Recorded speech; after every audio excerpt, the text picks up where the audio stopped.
গোলাপ জামের রসের জন্য জল বসিয়ে দিলাম।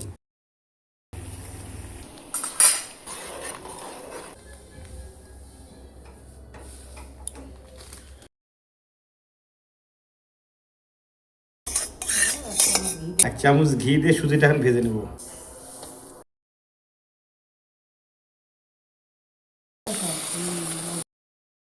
খেজুরের গুঁড়ো দিয়ে দেবো টেস্টের জন্য।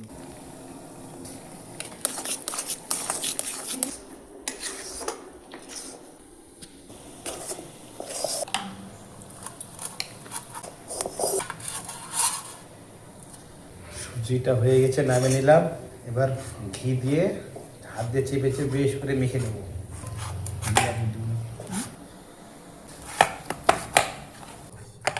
হাতে তেল অথবা ঘি মেখে জামের শেপ দিয়ে নেবেন, তাহলে হাতে লাগবে না।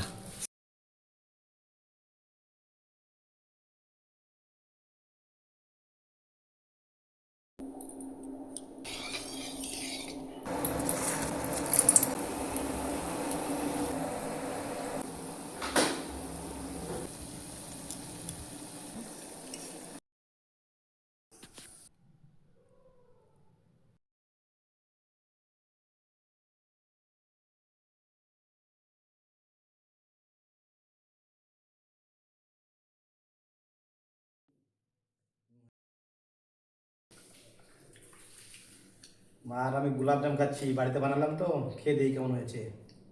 দারুণ হয়েছে।